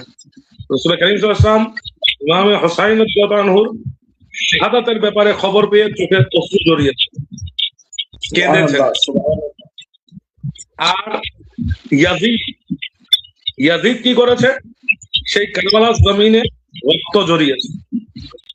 এখন এই যুগে এসে যদি আহলে বাইতের মুহাব্বতের নাম দিয়ে কেউ নিজের পিঠে নিজে আঘাত করে রক্ত ঝরায়, তাহলে রক্ত ঝরানোটা তো ইয়াজিদের সুন্নাহ, আর অশ্রু ঝরানোটা মুস্তাফার সুন্নাহ। এখন আমরা কোনটা নেব? আহলে বাইতের ভালোবাসা অশ্রু বিসর্জন দেওয়া, চোখের পানি ঝরানো, এটা হাদিসে রাসূল দ্বারা সাবিত হচ্ছে, রাসূল পাকের সুন্নাহ, ভালোবাসার বহিঃপ্রকাশ। বরঞ্চ এই মুআদ্দাত রাসূল পাক সাল্লাল্লাহু আলাইহি ওয়াসাল্লাম নিজে শিখিয়ে দিয়ে গেছেন যে ভালোবেসে প্রকাশ করে দাও চোখের পানি দিয়ে। তিনি রক্ত দিয়ে প্রকাশ করাটা শিখাননি। তো এখন কেউ অতিরিক্ত ভালোবাসতে গিয়ে অনেক সময় রক্ত ঝরিয়ে ফেলছে, আবার অনেক সময় অতিরিক্ত ভালোবাসা দেখাতে গিয়ে সাহাবীদের গালমন্দ করছে। আমার খুব অবাক লাগে। আমি কিছু তথ্য এখানে অ্যাড করতে চাই যে আহলে বাইতের ভালোবাসা প্রমাণ করতে গিয়ে সাহাবায়ে কেরামকে গালমন্দ করা হচ্ছে, সাহাবায়ে কেরামকে আহলে বাইতের বিপরীতে দাঁড় করানো হচ্ছে। সেই সাহাবায়ে কেরামদের মধ্যে হযরত ইমাম আবু হুরায়রা রাদিয়াল্লাহু তাআলা আনহু, যিনি হযরত ইমামে হুসাইন রাদিয়াল্লাহু তাআলা আনহুকে দেখলে দাঁড়িয়ে যেতেন, বসা থেকে দাঁড়িয়ে যেতেন এবং ইমামে হুসাইন রাদিয়াল্লাহু তাআলা আনহুকে বলতেন, আপনাকে কোন কোন জায়গায় আমার দয়াল নবী মুস্তাফা চুমু দিয়েছেন আমাকে একটু দেখিয়ে দেন। এবং একটা রাওয়ায়াতে পাওয়া যায় হযরত ইমামে হুসাইন রাদিয়াল্লাহু আনহু নবী মুবারকের জায়গাটুকু দেখিয়ে দিয়েছেন যেখানে সাইয়েদনা ইমাম আবু হুরায়রা রাদিয়াল্লাহু আনহু চুমু দিয়েছেন। যতবারই দেখা হতো জিজ্ঞেস করতেন, আমার প্রিয় নবী কোন জায়গায় আপনাকে চুমু দিয়েছে দেখিয়ে দেন, আমি একটু চুমু দেব। আবার এই সাহাবীদের ব্যাপারে যদি বলতে যাই, হযরতে আবু আইয়ুব আনসারী রাদিয়াল্লাহু তাআলা আনহু, তিনার ব্যাপারে একটা ঘটনা পাওয়া যায় যে তিনি সাইয়েদনা ইমাম হুসাইন রাদিয়াল্লাহু আনহুর চেহারায় আনোয়ার, চেহারা শরীফের সাথে নিজের চেহারা লাগিয়ে কাঁদছিলেন, ক্রন্দন করছিলেন। মারওয়ান বিন হাকিম জিজ্ঞেস করছেন, তুমি কি করছো, তুমি এটা কি করছো? হযরতে আবু আইয়ুব আনসারী, যার ঘরে রাসূলুল্লাহ সর্বপ্রথম উঠেছেন, সে আবু আইয়ুব আনসারী রাদিয়াল্লাহু আনহু বলছেন, না আমি কোন পাথরের কাছে আসিনি, আমি মুস্তাফার আহলের কাছে এসেছি, আমি মুস্তাফার কাছে এসেছি।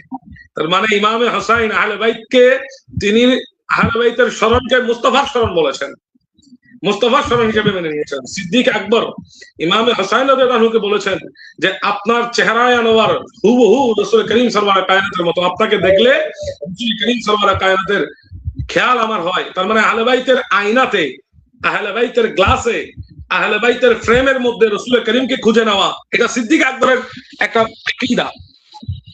এখন যদি ফারুক আযমের আকীদাও সেই, ওসমান গনির আকীদাও সেই, ওসমান গনি রাদিয়াল্লাহু তাআলা আনহু যার খেলাফতের আমলের মধ্যে আহলে বাইতকে সর্বোচ্চ মর্যাদা দিয়েছেন, সাইয়েদনা আমির মুআবিয়া রাদিয়াল্লাহু তাআলা আনহু, তিনিও ইমামে হাসানুল মুজতাবা রাদিয়াল্লাহু তাআলা আনহুকে সর্বোচ্চ ইজ্জত ও আজমত দিয়েছেন। এখন যদি কেউ বলে সাহাবায়ে কেরাম আর আহলে বাইত একে অপরের দুশমন বা প্রতিদ্বন্দ্বী, তাহলে এটা কোনো অবস্থায় মেনে নেওয়া যায় না। আর সবচেয়ে বড় কথা, যেই তরিকতের ইমামের কথা বলা হচ্ছে, সমস্ত তরিকতের ইমামগণ যাকে ইমাম মেনেছেন, হুজুর গৌস পাক শাহী সাহেব বাগদাদ, সৈয়দনা শেখ সৈয়দ আবু মুহাম্মদ আব্দুল কাদের জিলানী রাদিয়াল্লাহু আনহু, তিনি গুনিয়াতুত তালিবিনের মধ্যে আহলে বাইত এবং সাহাবায়ে কেরামের যে বাব নির্মাণ করেছেন, সেখানে তিনি রাসূল করিম সাল্লাল্লাহু আলাইহি ওয়াসাল্লামের পবিত্র আহলে বাইতের প্রতি ভালোবাসা মুমিনের জন্য ওয়াজিব বলেছেন, মুমিনের জন্য আহলে বাইতের ভালোবাসা ওয়াজিব বলেছেন। এবং সাথে সাথে এই মুহাব্বত, আহলে বাইতের মুহাব্বতকে গৌস পাক বলছেন এটা রাসূল পাকের মুহাব্বতের অংশ, এটা রাসূল করিম সাল্লাল্লাহু আলাইহি ওয়াসাল্লামের মুহাব্বত। আমি একটু অ্যাড করতে চাই যদি সময় থাকে, সেটা হচ্ছে আমার ইকবাল মাসুমি সাহেব যে কোরআনুল কারীমের আয়াত কারীমা তেলাওয়াত করেছেন, কুল আসআলুকুম আলাইহি আজরান ইল্লাল মাওয়াদ্দাতা ফিল কুরবা, এই আয়াতটুকু কিন্তু কোরআনুল সূরা এই 42 নম্বর সূরার মধ্যে এতগুলা আয়াত সংখ্যা, আল্লাহ এই আয়াতকে দিয়েছে 25 আয়াত।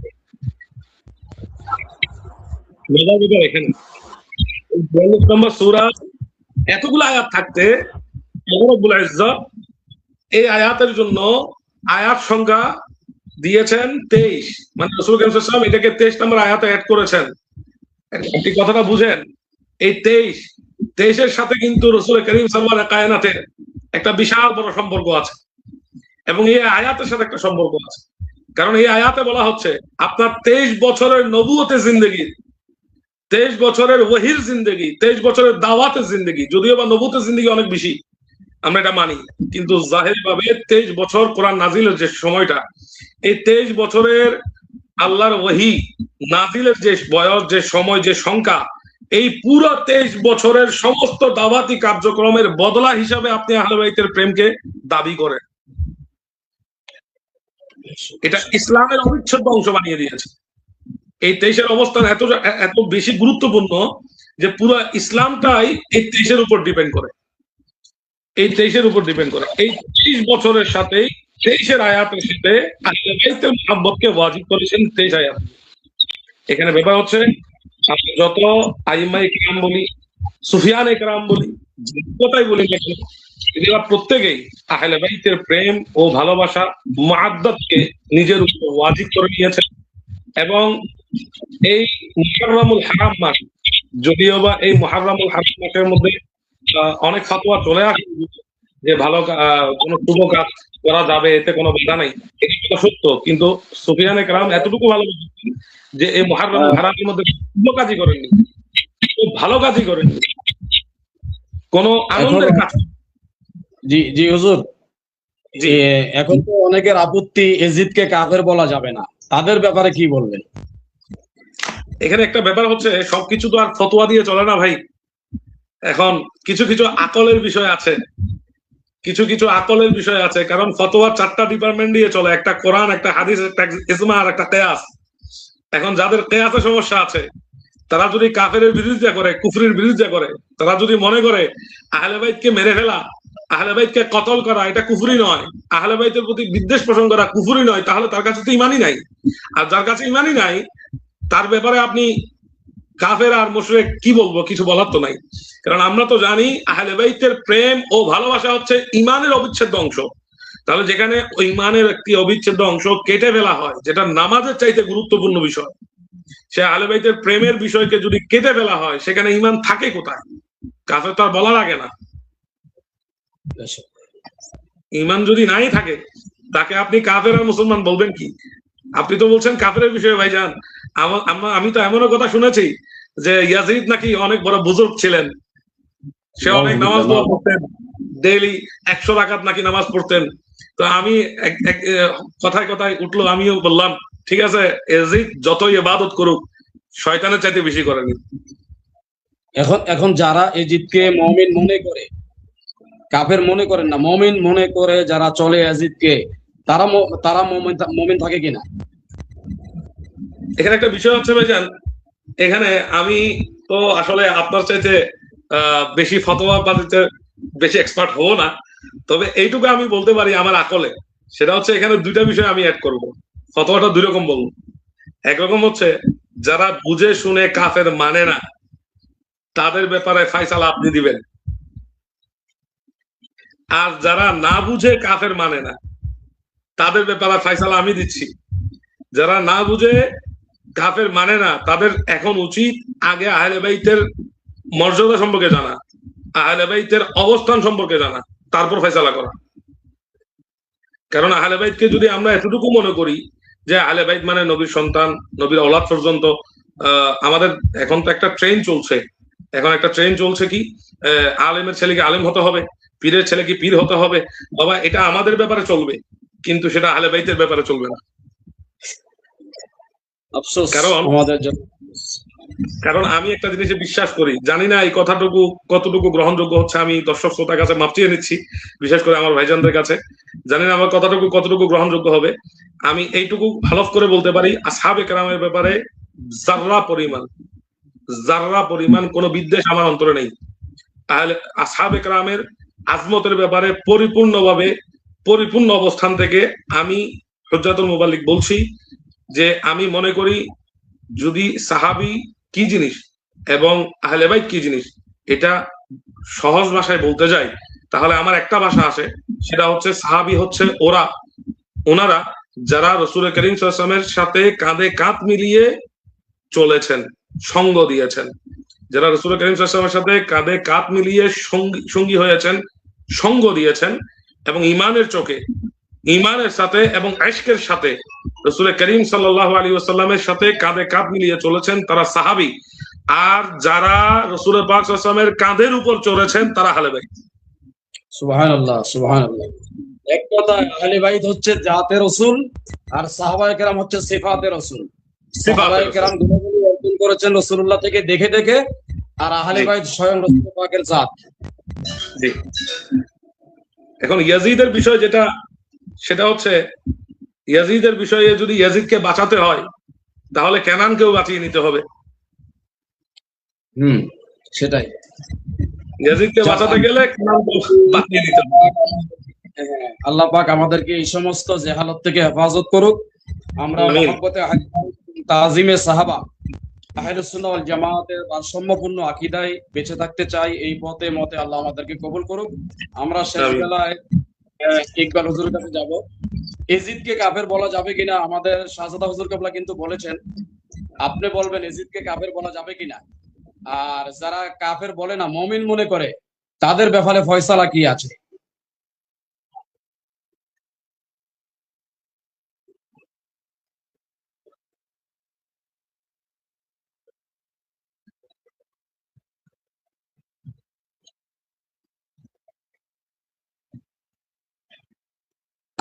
আওয়াজটা আসতেছে না।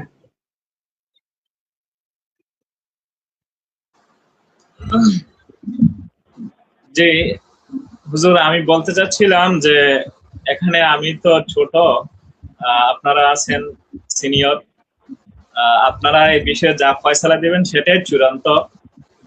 সেই সাথে আমি একটু বলতে চাই, সেটা হচ্ছে ইয়াজিদকে কাফের বলা না বলার ব্যাপারে দুইটা বিষয়।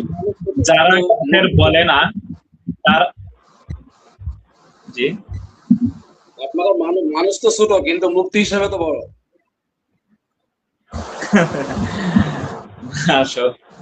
তো যারা ইয়াজিদকে কাফের বলে না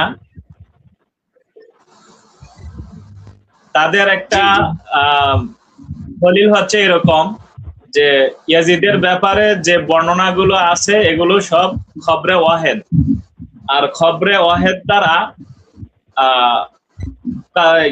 অকাট্যভাবে প্রমাণিত হয় না, সেই বিধায় ওনারা ইয়াজিদকে কাফের বলতে চায় না।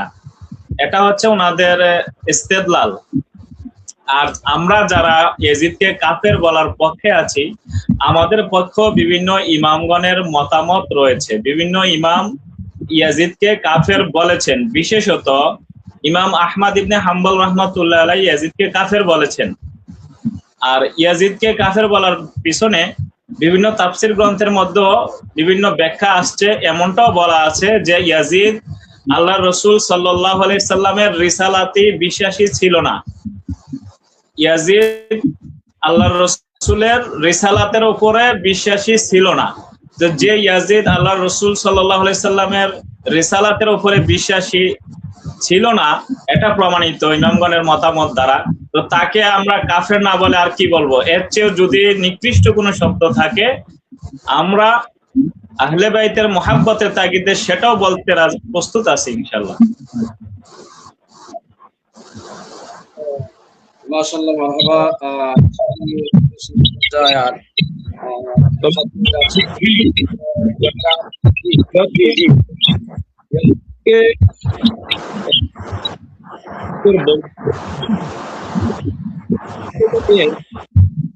আমি একটু করি, সেটা হচ্ছে ইয়াজিদকে কাফের বলাটা জরুরি নাকি নিজের ঈমানকে হেফাজত করাটা জরুরি?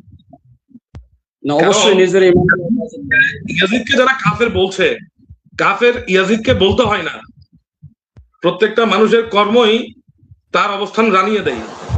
তো ইয়াজিদের কর্মকাণ্ড, দাবি এবং রাসূলের প্রতি অস্বীকৃতি এবং খানায়ে কাবা শরীফের মধ্যে অগ্নিকাণ্ড, মসজিদ নববীর মধ্যে 3 দিন পর্যন্ত আক্রমণ চালানো, প্রত্যেকটা বিষয় যদি আমরা একটু গবেষণা করি, এটা কোনো বিষয় বোঝা যায় কাফের কি করতে পারে আর মুসলিম কি করতে পারে, ইমানদার কি করতে পারে। এখন বিষয় হচ্ছে আমরা ইয়াজিদকে কাফের বলবো কি বলবো না। ইয়াজিদের এই কাফের বলা না বলা নিয়ে ইয়াজিদের প্রতি আসক্ত না হয়ে হোসাইনের প্রেমে উজ্জীবিত হওয়াটাই আমাদের জন্য সবচেয়ে করণীয় হবে এবং আমাদের জন্য আফজল হবে। কারণ এখানে আহলে বাইতের প্রেম ও ভালোবাসা আমরা বুঝাতে গিয়ে বলতে গিয়ে আমি বিশেষ করে এইমাত্র একটা কমেন্ট পড়ছি, আপনি কি কমেন্ট গুলো পড়তেছেন কিনা আমি জানি না, আমাকে কমেন্ট গুলো দেওয়া হলো। এখানে মৌলানা জাহাঙ্গীর আলম নকশবন্দি আলী উনি একটা প্রশ্ন করেছেন। তিনি প্রশ্নটা করেছেন, যদি মাসুমি ভাই নজর দেন, ওনার প্রশ্নটা একটু উত্তর দেওয়া প্রয়োজন বলে মনে করছি। জি জি, উনি বলছেন আহলে বাইতের ব্যাপারে রাদিয়াল্লাহু তাআলা আনহু হবে নাকি আলাইহিস সালাম হবে? এখানে বিষয়টা হচ্ছে উনি এই প্রশ্নটা নিশ্চয় করেছেন, হয়তো আমি রাদিয়াল্লাহু তাআলা আনহু বারবার বলছি এই কারণে হয়তো তিনি এই প্রশ্নটা করেছেন। না, আমি একটা জিনিস ক্লিয়ার করি, আহলে বাইতের ব্যাপারে আলাইহিস সালাতু ওয়াস সালাম বলার ব্যাপারে আমি কোনো দ্বিমত নই, আমার কোনো দ্বিমত নেই, কেননা আমি দ্বিমত করার সুযোগ নেই। আহলে বাইত আতাহারের ব্যাপারে আলাইহিস সালাতু ওয়াস সালাম এটা আমি বলিনি, আইম্মায়ে কেরামগণ বলেছেন, হাদিসে কিতাব এসেছে। আর আলাইহিস সালাম মানে সালাম সালাম বর্ষণ করা। আর রাদিয়াল্লাহু তাআলা আনহু বলা মানে আল্লাহর রাজামন্দি হাসিল করা। এখানে বিষয়টা হচ্ছে আহলে বাইতের অবস্থানটুকু এমন জায়গায় আছে, ওনারা একত আহলে বাইত হিসেবে সর্বোচ্চ মর্যাদা অবস্থান করছেন, আবার আসহাবে কেরামের দফতরেও কিন্তু তিনারা বাদ পড়েননি, তিনারা কিন্তু সাহাবীদের দফতরেও আছেন, উভয় দফতরে তিনাদের অবস্থান। রাদিয়াল্লাহু তাআলা আনহু বলল আহলে বাইতের ইজ্জতের কমতি হবে না, আলাইহিস সালাতু ওয়াস সালাম বলল আহলে বাইতের ইজ্জত বেশি বেড়ে যাবে না। উভয়টাই আহলে বাইতের শানে বলাটা আমি মনে করি দোষণীয় নয়। মাসুদ ভাই আমার সাথে একমত কিনা আমি জানি না। বেশ সুন্দর, চমৎকার। আরেকটা প্রশ্ন এসেছে, এই ব্যাপারে তো এখানে আয়াত আছে সূরা সাফফাতের মধ্যে, তো আল্লাহ বলেছেন সালামুন আলা ইল ইয়াসিন। এখানে আলা ইল ইয়াসিন দ্বারা তো আমার নবী আহলে বাইত কি বোঝানো হয়েছে? আল্লাহ রাব্বুল আলামিন তো কোরআনে আয়াতের মধ্যে বলেছেন যে নবীর আহলে বাইতের উপরে সালাম। এবং পাশাপাশি আমরা দৈনন্দিন সালাতের মধ্যেও কিন্তু আমরা আহলে বাইতকে সালাম দিচ্ছি। সালাম দেওয়াটা এবং দরুদ পৌঁছানোটা আহলে বাইতের মর্যাদার বাইরে যায় না, এটা আহলে বাইতের ভিতরে থাকে বলা যাবে, তাতে কোনো দোষণীয় আহলে বাইত আলাইহিস সালামের সাথে ওনাদের সাথে আলাইহিস সালাম ব্যবহার করাটা কোনো মন গড়া ব্যবহার নয়। হাদিসের মূল কিতাবগুলো খুললেই পাওয়া যায়, সিয়াসিত্তার হাদিসের মূল কিতাবগুলো তো আহলে বাইতের সাথে আলাইহিস সালাম ব্যবহার করা আছে। তাফসীরে কাবীরের মধ্যে আপনি তাফসীরে কাবীর খুললে দেখবেন তাফসীরে কাবীরের শুরু থেকে শেষ পর্যন্ত আহলে বাইতের নামের সাথে আলাইহিস সালাম ব্যবহার করেছে। এমনি ভাবে বিভিন্ন কিতাবের মধ্যে আলাইহিস সালাম ব্যবহার করা আছে, অতএব এটা মন গড়া ব্যবহার নয়। আলাইহিস সালাম ব্যবহার করাটা দোষণীয় নয়, সেটা আমরা অবশ্যই ব্যবহার করতে পারবো। আর একটা বিষয় হচ্ছে এই প্রশ্নগুলো আসলে বারবার ঘুরপাক খাওয়ার পেছনে কারণ হচ্ছে আহলে বাইতে আতহারের এই এবং প্রেম বা ভালোবাসা বা মুআদ্দাত যাই বলেন, এগুলা প্রচার এবং প্রসারণার ক্ষেত্রে, প্রকাশের ক্ষেত্রে এই যুগে এসে কিছু সাহাবী বিদ্বেষী মানুষ এগুলাকে প্রচার এবং প্রসার করছে। আহলে বাইতের মুহাব্বতকে ওরা একটা ইস্যু বানিয়েছে, যার বিধায় অনেকের অন্তরে, অনেক আওয়ামের অন্তরে আহলে বাইতের বিদ্বেষটুকু আস্তে আস্তে ঢুকে যাচ্ছে। কারণ ওই যে বললাম আকীদার লোক বলে কাজ কি করছে সেটা বিষয় নয়, কে করছে সেটা বিষয়। কাজটা কার মাধ্যমে সম্পাদিত হচ্ছে, নামাজ পড়তেছে এটা বিষয় নয়, বিষয় হচ্ছে নামাজটা কে পড়তেছে। কারণ নামাজটা যদি আব্দুল কাদির পড়ে তাহলে সেই নামাজটা মেরাজ হবে, আর নামাজটা যদি একটা সুদখোর পড়ে সেই নামাজটা কোনো কাজে আসবে না। এখন বিষয়টা হচ্ছে এই জায়গায় কে করছে আর কি করছে এটা বিষয় নয়। এই জন্য আমাদের ক্লিয়ার করে দেওয়া দরকার যে আমরা যারা এখানে অবস্থান করছি, শানে আহলে বাইতের উপর আলোচনা করছি, আমরা কোনো বদআকিদা সম্পন্ন ব্যক্তি নয়। আমরা ইনশাআল্লাহ তাআলা নিজেদের আকীদাকে প্রবুদ্ধ করার জন্য আমাদের পূর্বেকার আকাবিরের উপর আমরা অবশ্যই সকল ইস্তেকামত আছি। কিন্তু বিষয় হচ্ছে আহলে বাইতকে আলাইহিস সালাম বলেন, রাদিয়াল্লাহু আনহু বলেন, তাতে কোনো দোষণীয় কিছু নেই। বিষয়টা হচ্ছে এখানে ইয়াজিদ কাফের হোক আর না হোক এটাও আমাদের বিষয় নয়। আমাদের মুখ্য বিষয় হচ্ছে দুশ্মনে মুস্তাফা, মুনকারে মুস্তাফাকে না কুপে আমার দয়াল নবী যাকে কাঁধে চড়িয়েছেন, যার জন্য সিজদা দীর্ঘায়িত করেছেন, যার প্রেমে, যার মুহাব্বতে অশ্রু ঝরিয়েছেন, যাকে না দেখলে রাসূল করিম সাল্লাল্লাহু আলাইহি ওয়াসাল্লাম অতৃপ্ত হয়েছেন, যার প্রেমে খবর নেওয়ার জন্য, খোঁজ নেওয়ার জন্য বারবার রাসূল পাক এগিয়ে গিয়েছেন, যাদেরকে ইজ্জত করতে ইমাম আবু হুরায়রা নিজের আমামা শরীফ দিয়ে কদম মোবারক মুছে দিয়েছেন, আর তিনাদেরকে ভালোবাসা আমাদের জন্য সবথেকে বড়, অত্যন্ত জরুরি এবং গুরুত্বপূর্ণ। তো যাই হোক, আজকে আমি আবারও মোবারকবাদ জানাচ্ছি এত সুন্দর একটা প্রোগ্রামে আমার মতো নালায়েক নাখান্দাকে কথা বলার সুযোগ করে দেওয়ার জন্য। আমি সমস্ত দর্শক শ্রোতাদের থেকে বিদায় নিচ্ছি। আসসালামু আলাইকুম ওয়া রাহমাতুল্লাহি ওয়া বারাকাতুহু। ভাইজান বলবেন।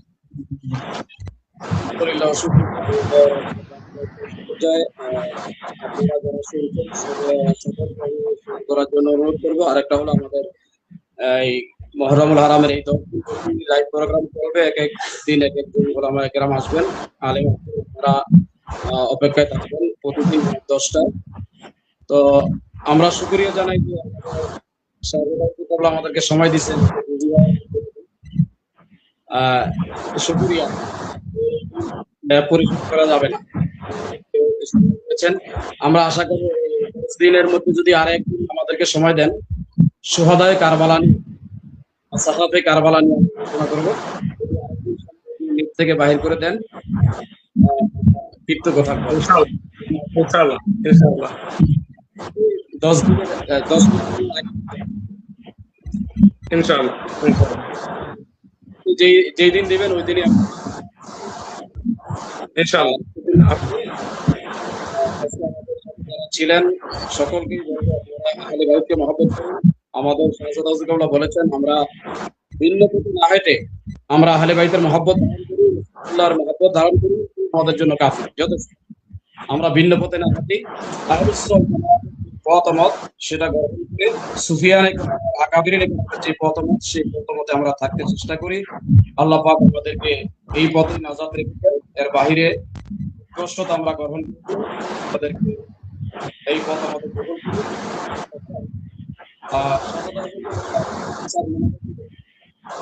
সবার আপনি করবেন আমরা আমিন বলবো ইনশাআল্লাহ। ভাইজান আপনি করবেন।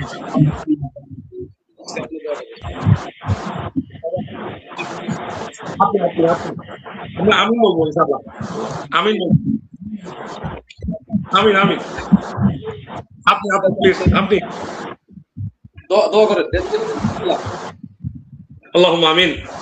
الحمد لله رب العالمين والصلاه والسلام على اشرف الانبياء والمرسلين وعلى اله وصحبه اجمعين.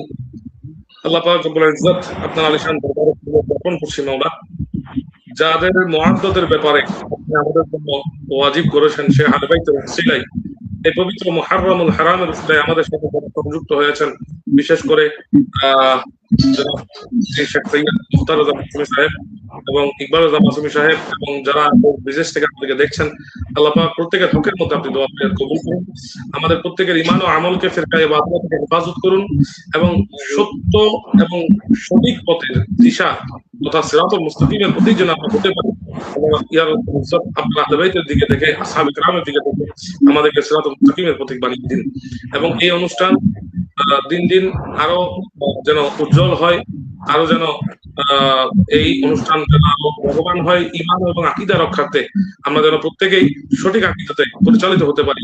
আল্লাহ আমাদের প্রত্যেকের তৌফিক দান করুক। ওয়া মা তাওফীক ইল্লা বিল্লাহ বিরহমাতিকা ইয়া আরহামার রাহিমিন।